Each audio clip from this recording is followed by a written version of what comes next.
الحمد للہ رب العالمین والصلاة والسلام علی اشرف الانبیاء والمرسلین وعلی آلہ واصحابہ اجمعین۔ قال اللہ تعالی وتبارک فی القرآن المجید والفرقان الحمید فی شان حبیبہ مخبرا وعامرا ان اللہ وملائکتہ یصلون علی النبی یا ایہا الذین آمنوا صلوا علیہ وسلموا تسلیما۔ اللہم صلی علی سیدنا و مولانا محمد معدن الجود والکرم صلاۃ و سلاما علیک یا سیدی یا رسول اللہ وعلی آلک و اصحابک یا حبیب اللہ۔ تمام حمد و ثنا، تعریف و توصیف اللہ جل مجدہ الکریم کی ذات بابرکات کے لیے، جو خالق کائنات بھی ہے اور مالک شش جہات بھی۔ اللہ جل وعلا کی حمد و ثنا کے بعد رسول رحمت، شفیع معظم، نبی محتشم، حضور ختمی المرتبت صلی اللہ علیہ وآلہ وسلم کے حضور ناز میں اپنی عقیدتوں، ارادتوں اور محبتوں کا خراج پیش کرنے کے بعد واجب الاحترام، ذوی الاحتشام، عالی مرتبت، محتشم سامعین، سامعات، السلام علیکم ورحمۃ اللہ وبرکاتہ۔ موسم رحمت ربیع الاول کی بہاریں جلوہ ساماں ہیں، اور میں اور آپ حضور کے تذکار حسن کی خوشبو لینے موجود ہیں۔ آقا کریم علیہ السلام کے جمال جہاں آرا کی تابانیاں اور جلوہ سامانیاں ہمارے ذوق کی تسکین، قلب کا قرار، روح کی ٹھنڈک، ایمان کی تازگی، عشق و محبت کی نہضت کا سبب اور ذریعہ ہے۔ آقا کریم علیہ السلام کے فضائل، حضور علیہ الصلاۃ والتسلیم کے خصائل اور آپ کے شمائل بیان کرنا شروع سے ہی اہل ایمان کا طریقہ رہا ہے۔ خصائل حضور کی سیرت کے عنوان کو کہا جاتا ہے، فضائل حضور کی عظمت و رفعت حضور کے معجزات کا عنوان ہے، شمائل حضور کے اعضائے نور کا تذکرہ جاں فضا ہے، حضور کے حسن و جمال کی باتیں ہیں۔ آقا کریم علیہ السلام کے شمائل پر، خصائل پر، فضائل پر علماء نے بہت کام کیا، تصنیفات چھوڑیں، محدثین نے اس عنوان سے باب باندھے۔ قیامت تک آنے والی انسانیت کے لیے حضور کی سیرت، حضور کے کردار کے عنوانات کتب میں نقش ہیں۔ حضور کی فضل و عظمت کے حوالے، حضور کے معجزات کا بیان، حضور کی رفعت کی کہانیاں اور آقا کریم کو اللہ کی طرف سے عطا کردہ مراتب جلیلہ کا بیان، یہ بھی محبوب موضوع رہا اہل علم کا، اہل محبت کا۔ لیکن حضور علیہ السلام کے شمائل، حضور کی صورت کا بیان، حضور کے حلیہ نور کی باتیں، یہ بھی ترک نہیں ہوئیں۔ عمومی طور پہ ہم شخصیات کے کردار کے حوالے سے، ان کی عادات کے حوالے سے، ان کے خصائل کے حوالے سے، ان کی تعلیمات کے حوالے سے پڑھتے ہیں۔ ان کے شمائل کے حوالے سے اتنی زیادہ تفصیلات نہیں ہوتی، لیکن کائنات میں ذات رسالت مآب صلی اللہ علیہ وآلہ وسلم وہ ذات ستودہ صفات ہے جن کے شمائل کو اس تفصیل سے بیان کیا گیا کہ یہ بھی صحابہ نے بیان کیا کہ حضور کے سر انور اور مبارک داڑھی میں سفید بال کتنے تھے۔ آپ کو کسی کا اتنا محفوظ حلیہ نہیں ملے گا۔ حضور علیہ السلام کی زلفوں کے خم کیسے تھے، حضور کی رنگت سے لے کر کے حضور کے اعضائے بدنیہ کے توازن، حسن اور جمال کی کہانیاں آپ کتب احادیث میں، شمائل کی کتابوں میں بکھری ہوئی نظر آئیں گی۔ اور کیوں نہ ہو، جس کے حسن کے قصیدے میرے رب نے بھی بیان کیے ہیں۔ کبھی حضور کے چہرہ نور کا ذکر کرتے ہوئے والضحیٰ واللیل اذا سجا، کبھی حضور علیہ السلام کی مبارک زلفوں کا تذکرہ کرتے ہوئے حامیم، کبھی آقا کریم علیہ الصلاۃ والسلام کے مبارک ہاتھوں کا، کبھی دیگر اعضائے بدنیہ کا ذکر قرآن نے کیا۔ حضور کے سینہ اقدس کی کہانی قرآن نے بیان کی۔ حضور علیہ الصلاۃ والسلام کی مازاغ آنکھوں کا تذکرہ قرآن نے کیا، تو پھر یہ محبوب اور مرغوب موضوع کیوں نہ ہوتا۔ اور آقا کریم کو اللہ نے وہ جمال دیا تھا، وہ حسن عطا کیا تھا، وہ خوبصورتی دی تھی جو حضور کا ہی حصہ ہے۔ ویسے اللہ کا ہر پیغمبر، ہر نبی، ہر رسول خوبصورت ہوا۔ کوئی نبی ایسا نہیں ہے جو خوبصورت نہ ہوا ہو، یہ اللہ کا انتخاب ہے۔ آپ تو دکان پہ سیل مین بھی رکھیں تو اس کی باقی قابلیت کے ساتھ ساتھ اس کی شخصیت کو آپ دیکھتے ہیں کہ جو خوش شکل ہو، آنے والے کو متاثر کر سکے، باوقار لگے۔ تو جس کو اس نے نبی بنانا تھا تو اس کو اس نے یوں ہی یہ عظمت اور یہ رفعت عطا کر دینی تھی۔ تو اللہ کا ہر نبی حسین، ہر نبی جمیل، لیکن جو جمال، جو خوبصورتی، جو حسن، جو شان و شوکت اللہ نے میرے اور آپ کے آقا و مولا حضور ختمی المرتبت کو عطا کی، وہ حضور کا ہی مقسوم ہے، وہ حضور علیہ السلام کا ہی حصہ ہے۔ سر انور سے لے کر پائے نور تک حضور کا ہر عضو بدن خوبصورتی کا مرقع اور جمال کا معیار ہے۔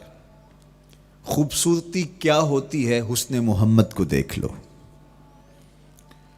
کوئی عیب، کوئی نقص حضور کے پاکیزہ وجود میں نہیں رکھا گیا۔ خلقت مبرأ من کل عیب، حضور کے سامنے حضرت حسان بن ثابت نے یہ پڑھا اور آقا کریم نے اس پر خوشی کا اظہار کیا اور اللہ کی بارگاہ میں دعا کی، اللہم ایدہ بروح القدس، جبریل امین سے اللہ اس کی مدد فرما۔ تو انہوں نے یہ بات کہی کہ آپ کو ہر عیب سے مبرہ رکھا گیا ہے، آپ کا پیکر نور، آپ کا وجود مسعود حسن و جمال کا ایسا مرقع بنایا گیا کہ جس میں کوئی نقص نہیں رکھا گیا۔ صوری حسن بھی عطا کیا گیا، مانوی حسن بھی عطا کیا گیا۔ حضور کے اعضاء کا جو ظاہری حسن تھا وہ بھی اپنی مثال آپ تھا، اور جو باطنی جمال اور باطنی حسن اور باطنی کمال عطا کیا گیا تھا وہ بھی اپنی مثال آپ ہے۔ اگر حضور علیہ السلام کے مبارک ہاتھوں کو جمال دیا گیا ہے، لیکن جو توانائی عطا کی گئی، جو طاقت عطا کی گئی، ید اللہ کے جو جلوے ان ہاتھوں میں رکھے گئے، وہ بھی ایک دل آویز کہانی ہے۔ اگر آنکھوں کی پتلیاں خوبصورت ہیں اور آپ کی مبارک آنکھوں کی چمک سے کائنات اس کو دیکھ کر کے مبہوت ہو جاتی ہے، مازاق کے کجلے اس میں رکھے گئے ہیں، لیکن اس کا معنوی حسن بھی دیکھیے کہ حضور بیٹھے مدینے میں ہیں اور جنت کا مشاہدہ کر رہے ہیں۔ وہ توانائی بھی عطا کی گئی کہ جس طرح روشنی میں دیکھا جاتا ہے حضور اسی طرح اندھیرے میں دیکھتے ہیں۔ فرمایا صحابہ صفیں سیدھی رکھا کرو، مت سمجھو کہ میں صرف آگے دیکھتا ہوں، میں آگے بھی دیکھتا ہوں، میں پیچھے بھی دیکھتا ہوں، میں تمہارے رکوع بھی دیکھتا ہوں اور دلوں میں پیدا ہونے والے خشوع بھی دیکھتا ہوں۔ اقبال بولے اے فروغت صبح آثار و دہور، چشم تو بی نندائے ما فی الصدور۔ لوگوں کی نظریں تو سینے کے اوپر دیکھتی ہیں، اے آمنہ کے در یتیم تیری نظر تو سینے کے اندر چھپے راز بھی دیکھتی ہے۔ تو صوری حسن بھی اور معنوی حسن بھی اللہ نے اپنے محبوب کو عطا کیا، اور اللہ جل شانہ نے وہ جمال دیا حضور کو کہ جو دیکھتا وہ دیکھتا ہی رہ جاتا۔ ایسی چمک، ایسی رعنائی، ایسی خوبصورتی اور ایسا جمال تھا، دیکھنے والے کہا کرتے ہیں اللہ اللہ، یاد آتا ہے خدا دیکھ کے صورت تیری۔ کتنے لوگ ہیں جنہوں نے صرف حضور کے چہرے کو دیکھا اور لبوں پہ کلمہ جاری ہو گیا۔ معروف نام حضرت عبداللہ بن سلام رضی اللہ تعالیٰ عنہ کا ہے۔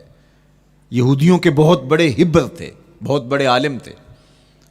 حضرت یوسف علیہ السلام کی اولاد سے تعلق تھا، اور اس معاشرت میں ایک وقار کی مسند پہ براجماں رہتے، لیکن جو ہی حضور علیہ السلام مکے سے ہجرت فرما کے مدینہ تشریف لائے تو یہ حضور کو دیکھنے آئے۔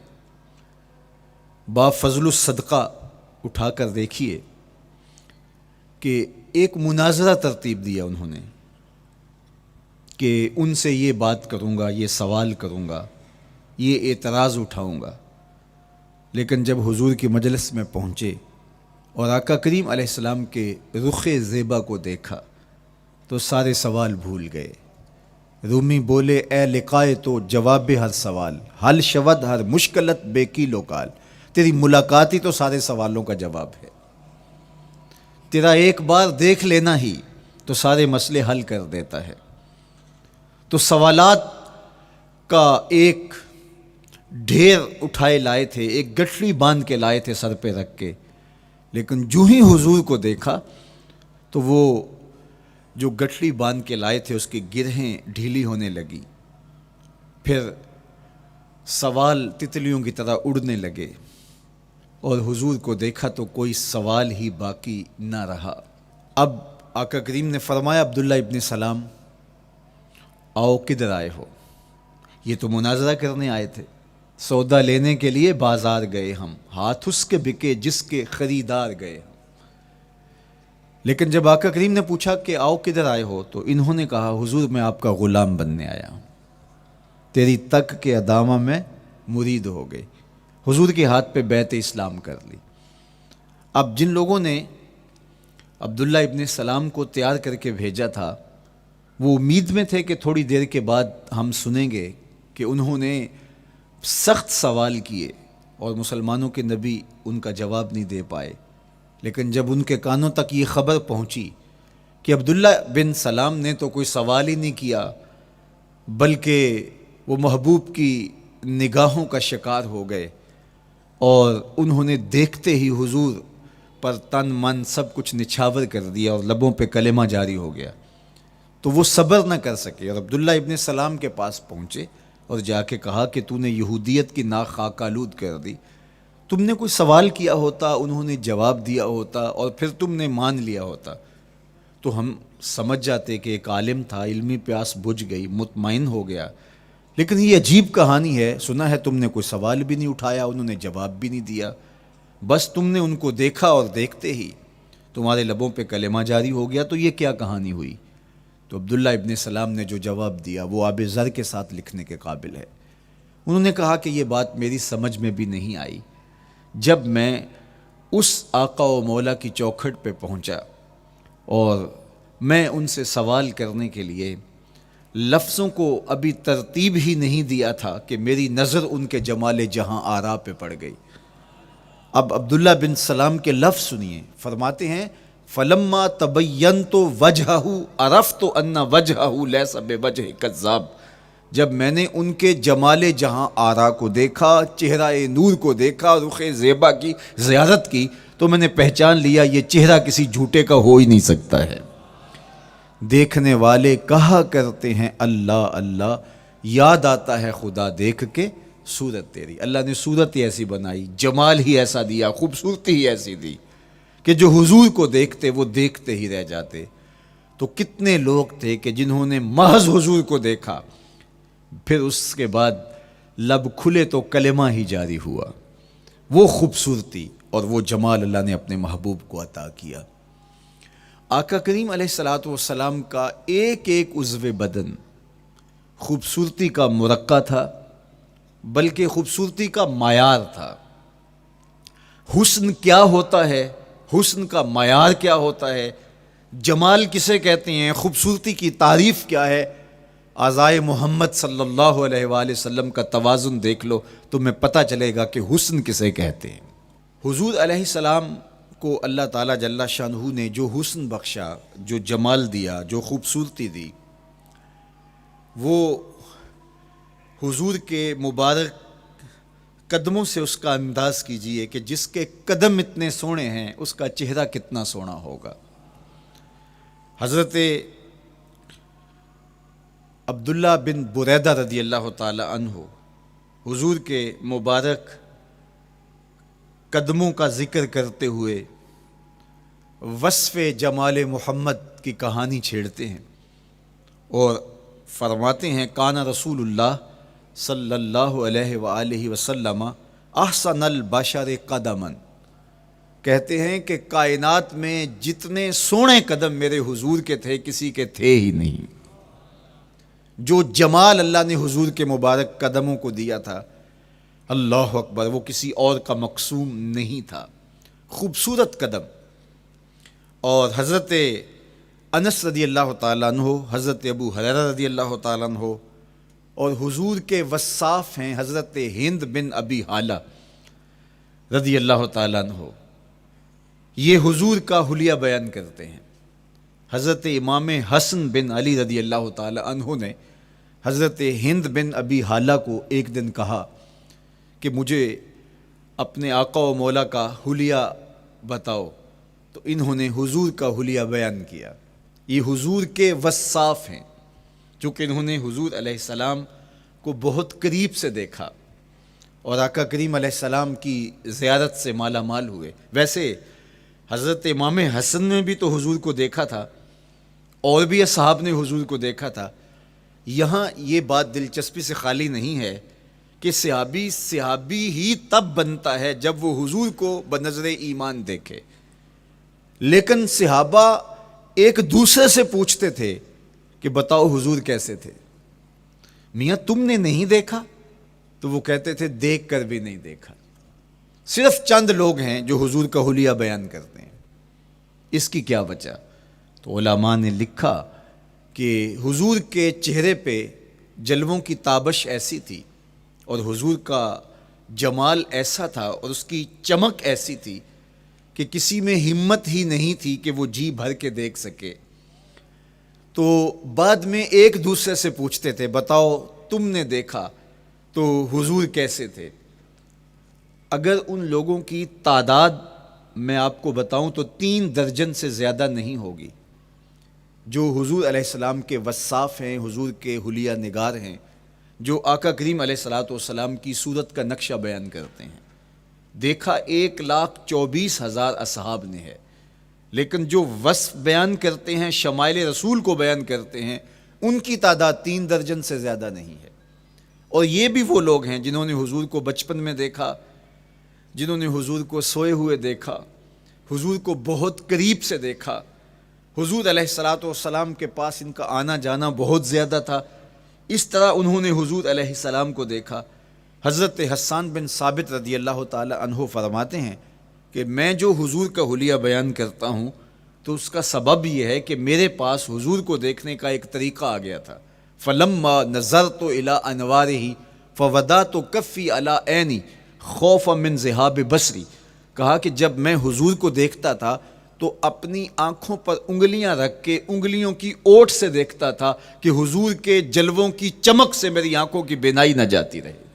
یہ کون کہہ رہے ہیں؟ حضرت حسان بن ثابت رضی اللہ تعالیٰ عنہ۔ اور آپ جانتے ہیں حضرت حسان بن ثابت رضی اللہ تعالیٰ عنہ شاعر ہیں، اور شاعر حسن دیکھنے میں بڑا دلیر ہوتا ہے، اور یہ حسن بھی ابھی پوشیدہ ہے، 70,000 بشریت کے پردے ڈالے گئے ہیں۔ اگر یہ حسن بے نقاب ہوتا تو کوئی جلووں کی تاب ہی نہ لا سکتا۔ یہی بہتر ہے کہ وہ پردے میں رو پوش رہے، وہ اگر پردہ اٹھا دے تو کسے ہوش رہے۔ کس کی ہمت تھی؟ اب چھپا ہوا مستور حسن بھی اگر دیکھتے ہیں تو آنکھوں پہ انگلیاں رکھ کے دیکھتے ہیں، اور بیان کرنے والوں کی تعداد میں نے عرض کی کہ 3 درجنوں سے زائد نہیں ہے۔ تو یہ وہ لوگ ہیں جنہوں نے حضور کو دیکھا۔ اب امام حسن پوچھ رہے ہیں حضرت ہند بن ابی حالہ رضی اللہ تعالی عنہ کو کہ آپ نے حضور کو دیکھا تو مجھے بتائیے میرے نانا کا جمال کیسا تھا۔ تو حضرت ہند بن ابی حالہ نے حضور کا حلیہ بیان کیا۔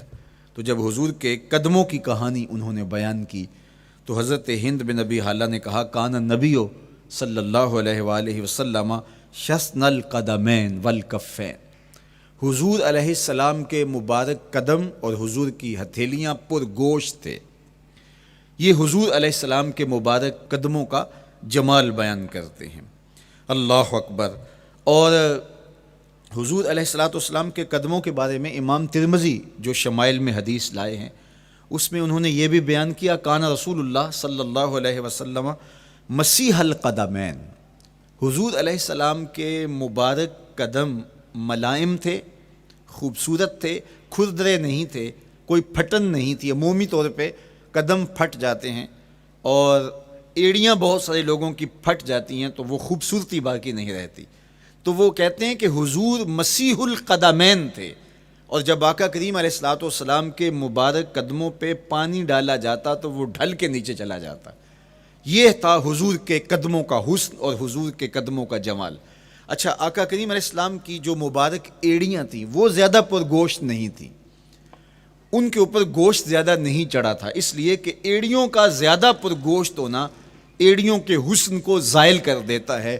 حسن کا مرقع ہی جمال مصطفیٰ ہے، تو اس لیے اللہ نے ایک ایک عضو کو تراش کر کے بنایا ہے، بلکہ پوچھ پوچھ کے بنایا ہے۔ جس طرح حسان بن ثابت رضی اللہ تعالی عنہ کہتے ہیں کأنک قد خلقت کما تشاء، محبوب مجھے تو یوں لگتا ہے جس طرح آپ کے رب نے آپ کو آپ سے پوچھ کے بنایا ہے کہ محبوب بتاؤ کہ میں آپ کے اعضاء کو کیسے توازن اور کیسے حسن اور کیسے جمال دوں۔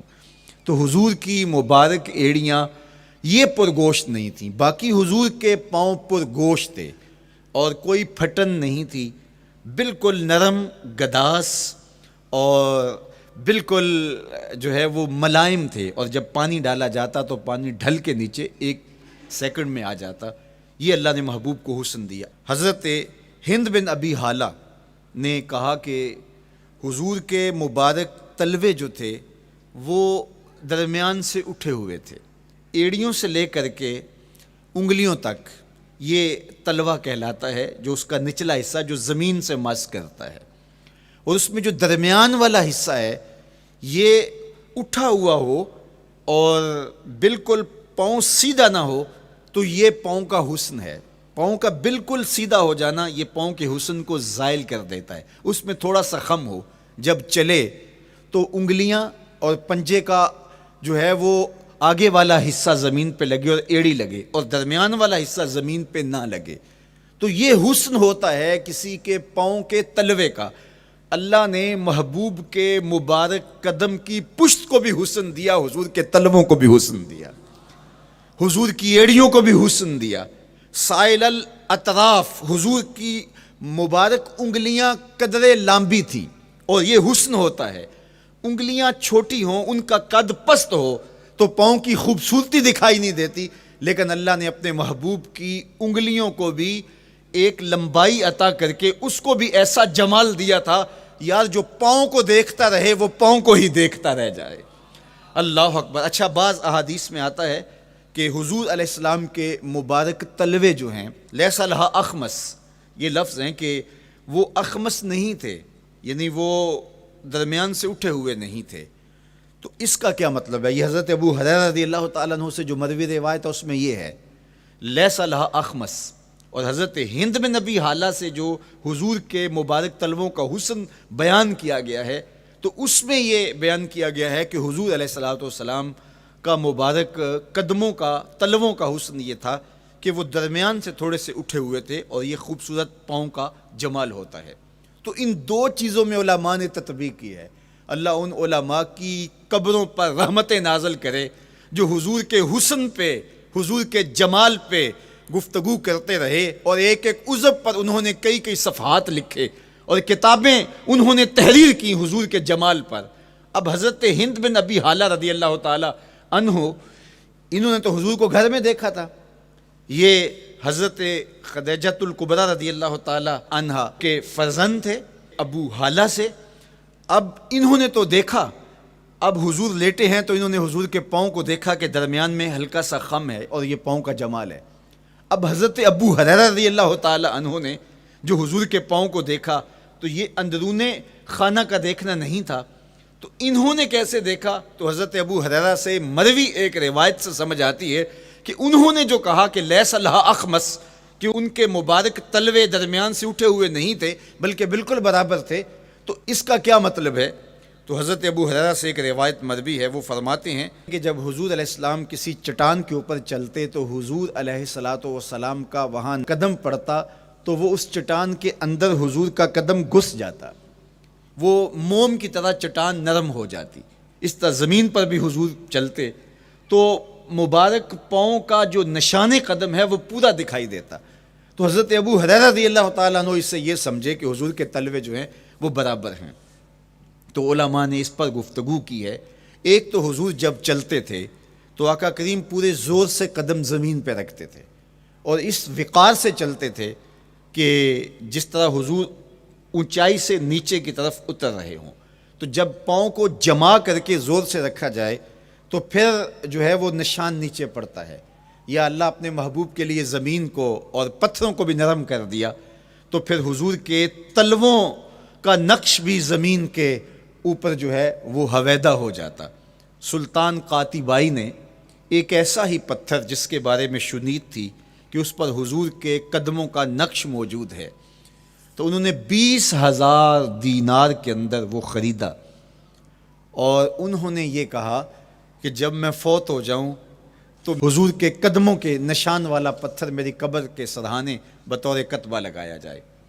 علامہ شہاب الدین خفاجی علیہ رحمہ لکھتے ہیں ہوا موجود الی الآن، وہ اپنے دور میں کہانی بیان کرتے ہیں وہ آج بھی سلطان قاتبائی کی قبر کے سرہانے وہ پتھر نصب ہے جہاں حضور کے قدموں کے نشان موجود ہیں۔ اللہ اکبر۔ تو آقا کریم علیہ الصلوۃ والسلام کے مبارک تلوے، حضور علیہ السلام کی کم گوشت تراشی ہوئی ایڑیاں، اور مسیح القدمین حضور علیہ السلام کے ملائم نرم گداز پاؤں، ان کا حسن اور ان کا جمال، اور آقا کریم علیہ السلام کے قدموں کی انگلیاں جو قدرے لمبی تھی، اور ان میں جو درمیان والی انگلی تھی وہ زیادہ لمبی تھی، اس پر حضرت میمونہ بنت کردم رضی اللہ تعالی عنہا اس انگلی کا حسن بیان کرتی ہیں، کہتی ہیں مجھے شوق ہوا کہ میں حضور کو دیکھوں، تو اپنے والد گرامی کے ساتھ حجۃ الوداع کے موقع پر میں بھی سعادت حج پا رہی تھی، تو حضور کو ملنے کے لیے جب ہم پہنچے تو آقا کریم اونٹنی کے اوپر سوار تھے، ناقہ پر جلوہ فراز تھے، تو میرے میں ہمت نہ ہو سکی کہ حضور کے چہرے کو دیکھ سکوں۔ ایسا جلوہ، ایسا جمال، اللہ اکبر، اور ایسا روب اور ایسی چمک چہرے کی اور تابشیں تھیں کہ میرے اندر ہمت نہ ہو سکی کہ میں حضور کے چہرہ نور کو دیکھ سکوں۔ اب آقا کریم اونٹنی پہ سوار تھے تو میں حضور کے مبارک پاؤں کو دیکھنے لگی، میں بس حضور کے پاؤں کا جمال اور خوبصورتی دیکھنے لگی، اسی میں کھو گئی۔ اب حضرت میمونہ بنت کردم رضی اللہ تعالی عنہا حضور کے مبارک قدموں کی ایک انگلی کا حسن بیان کرتی ہیں۔ اللہ اکبر۔ حضرت میمونہ بنت کردم سے یہی ایک روایت مروی ہے، ساری زندگی ان کے پاس سرمایہ یہی تھا، جب کسی مجلس میں جاتی تو وہ کہتی تمہیں بتاؤں حضور کی مبارک انگلی کا حسن کیا تھا؟ یہ سرمایہ ساتھ لیے لیے پھرتی کہ میں نے حضور کی انگلی کو دیکھا ہے، میں نے حضور کے قدم اور حضور علیہ السلام کے تلووں کی زیارت کی ہے. تو وہ اس حسن کو بیان کرتے ہوئے کہا کرتی تھی فما نسیتو فیما نسیتو طولا اصبع قدمہ السبابہ علی سائر اصابعہ. جو سبابہ انگلی ہے، انگوٹھے کے ساتھ والی انگلی کو سبابہ انگلی کہتے ہیں، اور اس کے ساتھ والی انگلی کا جو قد دراز تھا اور باقی انگلیوں کی نسبت وہ انگلی لمبی تھی، کہا اس کا حسن آج بھی میری نگاہوں میں گھومتا رہتا ہے اور ہر وقت میرے تصور میں رہتا ہے. میرے تصور سے کبھی اس انگلی کا جمال ہی ختم نہیں ہوا، انگلی کا حسن ہی کبھی زائل نہیں ہوا، ہر وقت اس کے تصور میں کھوئی رہتی ہوں. یار چہرے کے جمال کو کون بیان کرے گا، یہاں تو انگلی کا حسن بیان نہیں ہو رہا. ابھی وہ شعر پڑھا جا رہا تھا نا کہ قدموں پہ جبیں کو رہنے دو، قدموں پہ جبیں کو رہنے دو، چہرے کا تصور مشکل ہے. قدموں پہ جبیں کو رہنے دو، چہرے کا تصور مشکل ہے. جب چاند سے بڑھ کر ایڑی ہے رخسار کا عالم کیا ہوگا، جب چاند سے بڑھ کر ایڑی ہے رخسار کا عالم کیا ہوگا. تو اللہ نے اپنے محبوب علیہ الصلوۃ والسلام کو وہ جمال، وہ خوبصورتی اور حضور کے مبارک قدم، حضرت عبداللہ بن بریدہ رضی اللہ تعالی عنہ سے مروی روایت، کان رسول اللہ صلی اللہ علیہ وآلہ وسلم احسن البشر قدما، کہتے ہیں جتنے سونے قدم، جتنے من مونے قدم میرے حضور کے تھے، اتنے سونے قدم کسی اور کے تھے ہی نہیں. اللہ نے اپنے محبوب کو وہ جمال، وہ خوبصورتی اور وہ نور عطا کیا تھا. اچھا، یہ قدم، یہ ایڑیاں، یہ مبارک تلوے اور یہ داراز انگلیاں اور ان انگلیوں کی چمک اور ان کی رنگت کا جمال اور خوبصورتی، جہاں اس کا صوری حسن تھا تو مانوی حسن بھی دیکھنے والا تھا. یہ قدم اٹھ جائیں اللہ اکبر تو تقدیر کے فیصلے ہوتے دکھائی دیتے ہیں. ان قدم کی اونچائی، ان قدم کی بلندیاں کہ عرش حق ان قدموں کے بوسے لے رہا ہے. اور میرے امام بولے زہ عزت و اے طلائے محمد، زہ عزت و اے طلائے محمد، کہ ہے عرش حق زیر پائے محمد. قدموں کا حسن وہ بھی دیکھنے والا اور قدموں کی بلندی اور اونچائی اور اس کی شان و شوکت وہ بھی دیکھنے والی. اللہ اکبر. آقا کریم علیہ السلام حضرت ابو بکر صدیق کے ساتھ، حضرت عمر فاروق کے ساتھ اور حضرت عثمان غنی کے ساتھ احد پہاڑ پر تشریف لے گئے. یہ حدیث آپ نے بارہا علماء سے سنی ہے. احد کی چھاتی پہ جب حضور کے قدم آئے اللہ اکبر تو وہ خوشی سے جھوم اٹھا، مقدر جاگ گئے، بخت بیدار ہو گئے. ان کے قدم جو کہ اس عاشق کی آنکھوں کی ٹھنڈک ہے، جب چھاتی پہ آ جائیں تو کون عاشق نہیں جھوم جائے گا. یہ تو حضور کے قدموں کے حسن کو بیان کیا جا رہا ہے. آپ کی روح رقص کر رہی ہے اور آپ کا دل جو ہے وہ ایک عجیب سرور اور کیف کی وادی میں اور ایک جو ہے وہ خوشیوں کے جو ہے وہ عالم میں نہال ہوتا چلا جا رہا ہے. لیکن یہ قدم جب چھاتی پہ آیا تو پھر احد، ظاہر تو پتھر ہے احد، لیکن حضور سے پتھر بھی پیار کرتے ہیں. فرمایا احد جبل یحبنا ونحبہ، احد ہم سے پیار کرتا ہے، پہاڑ ہے، پتھر ہے، لیکن ہم سے پیار کرتا ہے، ہم اس سے پیار کرتے ہیں. اس کائنات میں صرف سرکش انسانوں اور جنوں کے علاوہ کائنات کی ہر شے حضور سے پیار کرتی ہے، حضور سے محبت کرتی ہے. آؤ میں تمہیں پیار کی ایک اور کہانی سناؤں. مسجد نبوی ہے، آقا کریم تشریف فرما ہیں، منبر پہ جلوہ فراز ہوئے. ابھی واز کا آغاز ہی کرنا چاہ رہے تھے کہ ایک جانب سے رونے کی آواز آنے لگی. صحابہ کہتے ہیں رونے والا اس درد سے روتا ہے کہ لگتا تھا کلیجہ پھٹ جائے گا. کناقۃ الخلوج، جس طرح اونٹنی کا بچہ بچھڑ جائے اور وہ اس کے غم میں، اس کی جدائی میں درد سے روکتی ہے، چیختی ہے، چلاتی ہے، رونے والے کا انداز درد ایسا ہی تھا اور لگتا تھا کہ جس طرح اس کا کلیجہ پھٹ جائے گا. صحابہ دائیں بائیں دیکھتے ہیں لیکن رونے والا دکھائی بھی نہیں دیتا، اور ماحول کے اندر اس طرح درد پھیل رہا ہے کہ سینوں میں دل لرز رہے ہیں اور عجیب کیفیت طاری ہو گئی.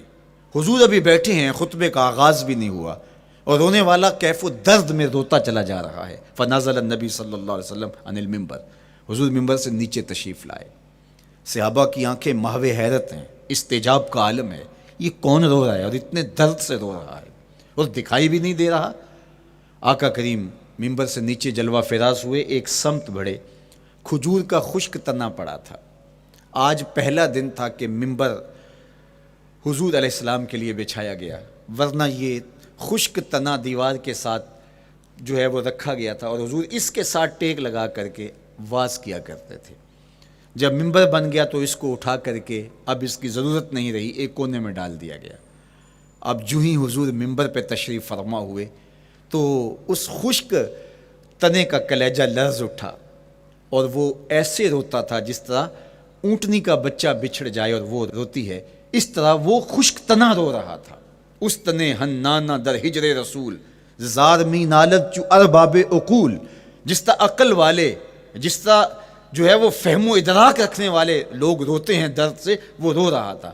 آقا کریم علیہ السلام اس کے پاس گئے اور اس کو اپنی آغوش میں سمیٹ لیا۔ بچھڑا ہوا بچہ جب اپنی ماں کو ملے تو اس کی ہچکیاں بن جاتی ہیں، اس کی گھگھی بن جاتی ہے، تو یہی کیفیت اس کی ہو گئی اور آقا کریم اپنا دستے رحمت اس کے اوپر پھیرتے چلے جاتے ہیں۔ بتدریج اس کی سسکیاں، اس کے رونے کی آواز کم ہوتی چلی جا رہی ہے۔ آہستہ آہستہ وہ خاموش ہو گیا۔ حضور پھر دوبارہ تشریف لائے اور ممبر پہ خطبہ دینے سے قبل صحابہ کی آنکھوں میں استجاب کا عالم دیکھا، حیرت کی فراوانی دیکھی۔ فرمایا کہ تم جو سوال کرنا چاہ رہے ہو، جو تمہاری آنکھوں میں پوشیدہ سوال ہے، میں اس کو اچھی طرح جانتا ہوں۔ لو لم افعل ہاکذا لحن الی یوم القیامہ، اگر میں ممبر سے اتر کے اپنے عاشق زار کو یوں تسلی نہ دیتا، یہ قیامت تک یوں ہی روتا ہی رہتا۔ حضرت محمد بن سیرین رضی اللہ تعالیٰ عنہ کہا کرتے تھے کہ حضور کی محبت میں ایک خشک تنا بھی زار و زار روئے تو جس کے سینے کے اندر محبت بڑا دل ہے تو وہ حضور کے عشق میں آنسو کیوں نہیں بہائے گا؟ حضور کی یاد میں اس کی آنکھیں آنسو کا خراج کیوں نہیں دیں گی؟ تو وہ خشک تنا حضور کی محبت میں رو رہا ہے۔ اب ہے یہ پتھر، لیکن میرے حضور فرماتے ہیں کہ یہ پہاڑ مجھ سے پیار کرتا ہے اور میں اس سے پیار کرتا ہوں۔ اب حضور اپنے اس محب کے گھر تشریف لے گئے اور اس کی چھاتی پہ قدم رکھا تو وہ خوشی سے جھوم اٹھا۔ فضاربا برجلہ، اپنا مبارک پاؤں زور سے مارا۔ فقال اسبت احد فانما علیک نبی و صدیق و شہیدان، فرمایا احد ٹھہر جا، تیرے اوپر اللہ کا ایک نبی ہے، ایک صدیق اور 2 شہید ہیں۔ تو حضور کی مبارک ایڑی کے لگنے کی دیر تھی، حضور کے قدم کی ضرب کی دیر تھی کہ اس کا زلزلہ تھم گیا۔ میرے امام بولے ایک ٹھوکر سے احد کا زلزلہ جاتا رہا، ایک ٹھوکر سے احد کا زلزلہ جاتا رہا، رکھتی ہیں کتنا وقار اللہ اکبر ایڑیاں۔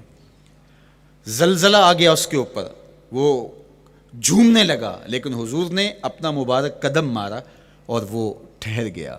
اللہ اکبر۔ تو یہ پہاڑ آج بھی اس شاخ جب شہر مدینہ میں حاضر ہوتے ہیں تو وہ احد پہ تو ضرور جاتے ہیں، حضرت امیر حمزہ کے مزار پہ حاضری دینے کے لیے اور اس جبل احد کو دیکھنے کے لیے۔ اور یقین جانیے گا جبل احد کو جب ہم دیکھتے ہیں تو عجیب کیفیات میں ڈوب جاتے ہیں۔ میں تو وہاں دوستوں کو کہا کرتا ہوں کہ آج پورا مدینہ بدل گیا ہے، یعنی اس کی وہ صورت، وہ کچے مکان، وہ گروندے، وہ گھر، وہ کوچہ و بازار، وہ کچی سڑکیں، وہ ماحول آج وہ آپ کو نظر نہیں آ رہا۔ جہاں کچے مکان تھے جن کے اوپر چھت کھجور کے پتوں کی پڑی تھی، وہاں عالی نصب پلازے آپ کو نظر آتے ہیں، فلک بوس آپ کو ہوٹل نظر آتے ہیں۔ وہ کچی سڑکیں آج آپ کو وہاں دکھائی نہیں دیتی، وہاں تارکول کی بچھی ہوئی سڑکیں دکھائی دیتی ہیں، خوبصورت پتھر لگے ہوئے آپ کو نظر آتے ہیں، وہ ممیاتی ہوئی بکریاں، وہ جگالی کرتے ہوئے اونٹ آج آپ کو وہاں دکھائی نہیں دیتے، وہ ماحول آپ کو نظر نہیں آتا۔ تو پرانا مدینہ اگر ڈھونڈنے نکلیں بھی تو ظاہر ہے اگرچہ ان پختہ اور خوبصورت عمارتوں کے اندر بھی عکس جمال محمد کا پڑ رہا ہے، لیکن وہ پرانا دور اگر آپ تلاش کرنا چاہیں تو وہ آپ کو وہ چیزیں نہیں ملتی، لیکن جب آپ احد پہ جاتے ہیں تو میں دوستوں کو کہتا ہوں اس احد کو جی بھر کے دیکھ لو، اس پہ ڈائریکٹ میرے حضور کی نظریں پڑی ہوئی ہیں، یہ بدلا نہیں، یہ 14 صدیوں سے جیسا تھا آج بھی ایسا ہے، اس پہ میرے حضور کی نظریں ڈائریکٹ پڑی ہوئی ہیں، اور آقا کریم علیہ الصلوۃ والسلام نے اس کو یوں دیکھا ہے۔ تو یہ احد حضور سے محبت کرنے والا ہے، حضور سے پیار کرنے والا ہے، اور اس پیار کی وجہ سے یہ پتھر قیامت کے دن جنت میں جائے گا، یہ پہاڑ جنت میں جائے گا۔ یار اگر ایک پہاڑ حضور سے پیار کر لے تو وہ مکین جنت بن جاتا ہے، اور اگر حضور کا غلام ایک عاشق حضور سے محبت کرے تو اللہ اس کو کتنے درجے عطا فرمائے گا۔ تو آقا کریم نے زور سے قدم مارا اور فرمایا احد ٹھہر جا، تیرے اوپر اللہ کا ایک نبی ہے، ایک صدیق ہے، اور 2 شہید ہیں۔ اللہ اکبر۔ تو یہ حضور علیہ الصلوۃ والسلام کے مبارک قدم کی شان ہے، یہ حضور کے مبارک قدم کا جمال ہے اور اس کی خوبصورتی ہے۔ غزوہ ذات الرقاع کے اندر حضرت جابر کا اونٹ چلتے چلتے تھک گیا، سفر لمبا تھا اور اونٹ کمزور تھا، تو چلتے چلتے اس کو تھکن ہو گئی، اب وہ قافلے سے پیچھے رہتا چلا جاتا ہے۔ تو اس نے حضور کی خدمت میں عرض کی، یا رسول اللہ یہ اونٹ تھک گیا ہے اور میں قافلے کے ساتھ چل نہیں پا رہا۔ تو آقا کریم علیہ الصلوۃ والسلام نے اپنے مبارک قدم سے اس اونٹ کو ٹھوکر لگائی، فَنَشِطَ حَتَّى كَانَ مَا يَمْلِكُ زَمَامَهُ۔ حضرت جابر کہتے ہیں اس کی لگام سنبھالی نہیں جاتی تھی، اتنا تیز چلتا تھا۔ یار جس کے قدموں کی ٹھوکر سے یہ توانائی آ جائے، اس کے ہاتھوں کی توانائی کا عالم کیا ہوگا۔ تو اللہ نے صرف حضور کے مبارک قدموں کو صوری حسن ہی نہیں دیا تھا، مانوی جمال اور توانائی بھی عطا فرمائی تھی۔ حضور علیہ السلام کے چچا جناب ابو طالب کہتے ہیں کہ میں حضور علیہ السلام کے ساتھ تھا، تو راستے میں ذی المجار کی منڈی آئی، اور وہاں حالات ایسے تھے کہ پینے کے لیے پانی دستیاب نہیں تھا۔ تو میں نے کہا کہ عطشت ولیس عندی ماء، مجھے تو سخت پیاس لگی ہے اور پانی بھی پاس نہیں ہے۔ فنزل النبی صلی اللہ علیہ وسلم وضرب بقدمہ الارض فخرج الماء فقال اشرب۔ تو حضور نے اپنے مبارک پاؤں سے زمین پر ٹھوکر لگائی، چشمہ پھوٹ پڑا، اور آقا کریم نے فرمایا چچا پانی پی لیجئے۔ تو وہ پاؤں اگر زمین پہ لگے تو چشمے پھوٹے، اگر احد پہاڑ پہ وہ پاؤں پڑے تو اس کا زلزلہ جاتا رہے، اور اگر وہ کسی جانور کو حضور ٹھوکر لگائیں تو اس کے اندر اس قدر تیزی آ جائے کہ اس کی باغ سنبھالی نہ جائے، اتنا سریع رفتار ہو جائے۔ اب ان قدموں پہ کون قربان نہیں ہوگا؟ یار ان قدموں کو چومنے کے لیے جبریل بھی تو بے تاب دکھائی دیتے ہیں نا۔ معراج کی شب جب جبریل حاضر خدمت ہوئے، حضور محو استراحت ہیں، تو جبریل عرض گزار ہوئے، مالک تیرا محبوب تو سو رہا ہے۔ اللہ اکبر، تبارک اللہ، شان تیری تجھی کو زیبا ہے بے نیازی، کہیں پہ جوش لن ترانی، کہیں تقاضے وصال کے تھے۔ ایک کوہ طور پہ خود چل کے جاتا ہے اور عرض گزار ہوتا رب آرنی انظر الیک، مالک تجھے دیکھنا چاہتا ہوں۔ اللہ اکبر، سراپا چشم بنا ہوا ہے اور کہتا ہے مالک میں تجھے دیکھنا چاہتا ہوں۔ جواب کیا آتا ہے؟ لن ترانی، تم نہیں دیکھ سکتے، میرے جلووں کی تاب نہیں لا سکتے۔ ایک خود چل کے جا رہا ہے اور تقاضۂ رویت کرتا ہے، اور جواب آتا ہے لن ترانی۔ اور ایک سویا ہوا ہے چادر اوڑھ کے، اور جبریل کہتے ہیں محبوب اٹھیے، رب آپ کو بلا رہا ہے۔ تبارک اللہ، شان تیری تجھی کو زیبا ہے بے نیازی، کہیں پہ جوش لن ترانی، کہیں تقاضے وصال کے تھے۔ تو جبریل حاضر خدمت ہوئے، حضور استراحت میں ہیں، تو آواز آئی یا جبریل قبل قدم ہے، میرے محبوب کے قدموں کو چوم لے۔ اب جبریل حضور علیہ السلام کے قدموں کو بوسے دے رہے ہیں۔ کسی نے جبریل سے تصور کے عالم میں پوچھا، حضور کے قدم چومے، حضور کے تلووں کو بوسے دیے، بتا کیفیت کیا ملی؟ تو بولے نہ جنت کی کلیوں میں دیکھا مزہ جو محمد کی تلیوں میں دیکھا۔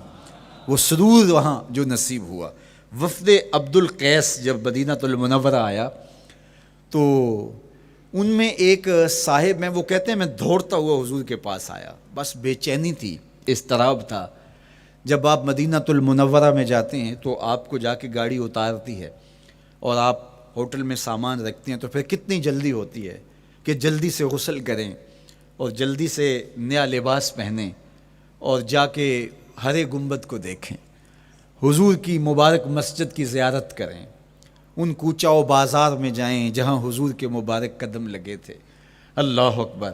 تو اب یہ وفد عبد القیس جب آیا تو ان میں ایک صحابی حضرت زرع رضی اللہ تعالیٰ عنہ فرماتے ہیں کہ میں پھر تیزی کے ساتھ گیا اور پھر ہم جا کے حضور کے ہاتھ بھی چومنے لگے، حضور کے قدم بھی چومنے لگے۔